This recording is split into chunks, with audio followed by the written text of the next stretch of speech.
കേരളത്തിന്റെ സാമ്പത്തിക ഭദ്രതയിൽ നിർണായക പങ്ക് വഹിക്കുന്ന ലക്ഷക്കണക്കിന് സാധാരണക്കാരുടെ ജീവിത സ്വപ്നങ്ങൾക്ക് നിറം പകരുന്ന ഒരു പേരാണ് കേരള ലോട്ടറി. ഒരു ടിക്കറ്റിലൂടെ കോടീശ്വരനാകാൻ സാധ്യത തേടുന്ന കോടിക്കണക്കിന് മനുഷ്യരുടെ പ്രതീക്ഷയും അതുവഴി സർക്കാരിലേക്ക് ഒഴുകിയെത്തുന്ന കോടികളുടെ വരുമാനവും ചേർന്നതാണ് കേരള ലോട്ടറിയുടെ ചരിത്രം.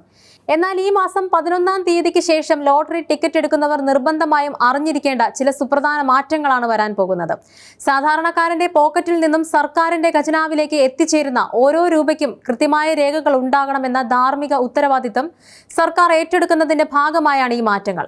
ഇത് വെറും ഒരു സാങ്കേതിക മാറ്റമല്ല, ലോട്ടറി വിൽപ്പനയെയും സമ്മാന വിതരണത്തെയും കൂടുതൽ സുതാര്യവും നിയന്ത്രിതവുമാക്കുന്ന ഒരു പുതിയ യുഗത്തിലേക്കുള്ള കാൽവെപ്പാണ്. പുതിയ നിയമപ്രകാരം ഈ മാസം 11-ന് ശേഷം വിൽക്കുന്ന ലോട്ടറി ടിക്കറ്റുകൾക്ക് ഇനി മുതൽ ഒരു ബാച്ച് നമ്പർ നിർബന്ധമാക്കും. നിലവിൽ ലോട്ടറി ടിക്കറ്റുകളിൽ സീരീസ് നമ്പർ എന്നിവ മാത്രമാണ് രേഖപ്പെടുത്തുന്നത്.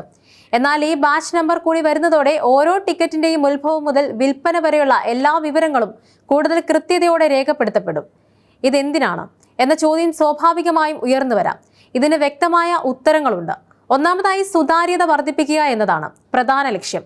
കേരള ലോട്ടറിക്ക് വലിയ വിശ്വാസ്യത ഉണ്ടെങ്കിലും ചിലപ്പോഴൊക്കെ വ്യാജ ലോട്ടറി ടിക്കറ്റുകൾ, കള്ളപ്പണം വെളുപ്പിക്കൽ, നികുതി വെട്ടിപ്പ് തുടങ്ങിയ ആരോപണങ്ങൾ ഉയർന്നിട്ടുണ്ട്. ഒരു ബാച്ച് നമ്പർ വരുന്നതോടെ ഓരോ ടിക്കറ്റിന്റെയും സഞ്ചാരപാത കണ്ടെത്താൻ സാധിക്കും. ഇത് ഇത്തരം നിയമവിരുദ്ധ പ്രവർത്തനങ്ങളെ തടയാൻ സഹായിക്കും. ലോട്ടറി ഏജന്റുമാർക്കും വിൽപ്പനക്കാർക്കും ഇതൊരു പരിധിവരെ ബുദ്ധിമുട്ടുകൾ സൃഷ്ടിച്ചേക്കാം. കാരണം അവർക്ക് ഓരോ ടിക്കറ്റിന്റെയും വിവരങ്ങൾ കൃത്യമായി രേഖപ്പെടുത്തേണ്ടി വരും. എന്നാൽ ദീർഘകാല അടിസ്ഥാനത്തിൽ ഇത് ലോട്ടറി മേഖലയ്ക്ക് മൊത്തത്തിൽ ഗുണം ചെയ്യും. രണ്ടാമതായി, സമ്മാനത്തുക തട്ടിപ്പുകൾ തടയുക എന്നതാണ് മറ്റൊരു പ്രധാന ഉദ്ദേശം. വലിയ സമ്മാനത്തുക ലഭിക്കുമ്പോൾ വ്യാജരേഖകളോ തെറ്റിദ്ധാരണകളോ ഉപയോഗിച്ച് സമ്മാനം തട്ടിയെടുക്കാൻ ശ്രമിക്കുന്ന സംഭവങ്ങൾ ചിലപ്പോൾ റിപ്പോർട്ട് ചെയ്യപ്പെടാറുണ്ട്. ബാച്ച് നമ്പർ ഉൾപ്പെടെയുള്ള വിവരങ്ങൾ സമ്മാനത്തുക കൈപ്പറ്റുമ്പോൾ പ്രതിരോധിക്കുന്നതോടെ യഥാർത്ഥ അവകാശികൾക്ക് മാത്രം സമ്മാനം ലഭിക്കുന്നുവെന്ന് ഉറപ്പാക്കാൻ സാധിക്കും. ഇത് ലോട്ടറിയുടെ വിശ്വാസ്യത വീണ്ടും ഉയർത്തും. മൂന്നാമതായി, സർക്കാർ വരുമാനത്തിന്റെ കൃത്യത ഉറപ്പാക്കുക എന്നതാണ്.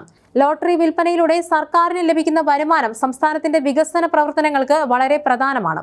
ഓരോ ടിക്കറ്റും ഓരോ ബാച്ച് നമ്പറുമായി ബന്ധപ്പെടുത്തുന്നതിലൂടെ വിറ്റഴിക്കപ്പെട്ട ടിക്കറ്റുകളുടെ കൃത്യമായ കണക്കുകൾ സർക്കാരിന് ലഭ്യമാകും. ഇത് നികുതി പിരിവിൽ കൂടുതൽ കാര്യക്ഷമത കൊണ്ടുവരും. ഈ മാറ്റം വെറും ഒരു ബാച്ച് നമ്പറിൽ ഒതുങ്ങില്ല. കേരള ലോട്ടറി ഒരു ഡിജിറ്റൽ യുഗത്തിലേക്ക് കടക്കുന്നതിന്റെ സൂചന കൂടിയാണിത്.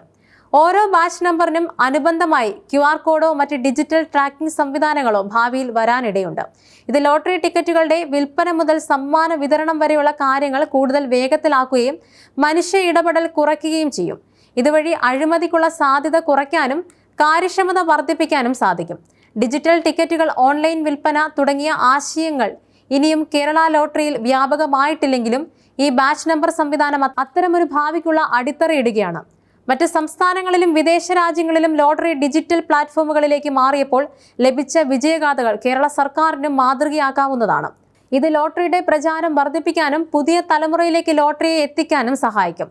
ഈ മാസം 11-ന് ശേഷം ലോട്ടറി ടിക്കറ്റ് എടുക്കുന്ന സാധാരണക്കാർക്ക് ചില കാര്യങ്ങൾ ശ്രദ്ധിക്കേണ്ടതുണ്ട്. പ്രധാനമായും ടിക്കറ്റ് ശ്രദ്ധിച്ച് പരിശോധിക്കുക. ടിക്കറ്റിൽ സീരീസ് നമ്പറും കൂടാതെ ബാച്ച് നമ്പർ കൂടി രേഖപ്പെടുത്തിയിട്ടുണ്ടോ എന്ന് ഉറപ്പുവരുത്തുക. സമ്മാനം ലഭിക്കുകയാണെങ്കിൽ ടിക്കറ്റ് വളരെ സൂക്ഷിച്ചു വയ്ക്കുക.